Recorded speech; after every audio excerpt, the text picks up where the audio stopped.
নমস্কাৰ। আজি মই এটি কবিতা আবৃত্তি কৰিবলৈ লৈছোঁ।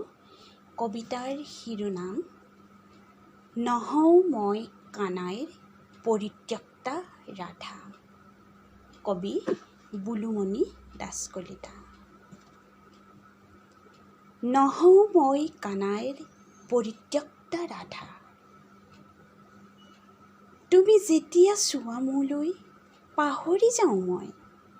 তোমালৈ থকা খং ৰাগ অভিমানখিনি, মৰমৰ আবিৰবোৰ যেতিয়া ছটিয়াই দিয়া মোলৈ চকুৰে, মোৰ গাল মুখ মৰমৰ আবিৰেৰে ৰঙা হৈ পৰে। হৃদয়ত ফুলে এপাহ ৰঙা গোলাপ, তুমি দিয়া দুখবোৰ ক'ৰবাত হেৰাই যায়।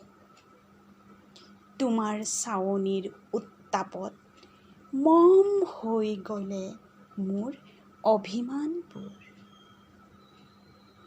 তোমাৰ চকুৱে জানা বহু কথা ক'ব জানে, গলাব জানে আনৰ হৃদয়। কি যাদু আছে জানো তোমাৰ চকুত? তুমি যেতিয়া চোৱা মোলৈ, চৌদিশ মোৰ ৰজনীগন্ধাই আমোল মোলায়। তোমাৰ চাৱনিত এখিলা এখিলাকৈ সৰি পৰে মোৰ অভিমানৰ পাতবোৰ। তোমাৰ কথাবোৰ এটি মিঠা সুৰ হৈ মোৰ হৃদয়ত বাজে। তোমাৰ যাদুকৰী কণ্ঠত ক'বৰ মন যায় মোৰ। তুমি নহ'বা কলীয়া কানাই। কানাই নবজাবা মোহন বংশী, নহজাবা মোক কলংকিনী ৰাধা।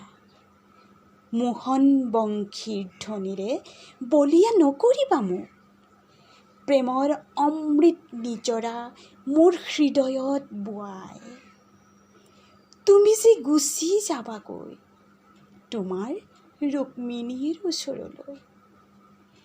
অভিমানী ৰাধা মই, গৰল পান কৰি কৰি মই হ'ব নোখোজো কেতিয়াও কানাইৰ দ্বাৰা পৰিত্যক্তা ৰাধা। ধন্যবাদ।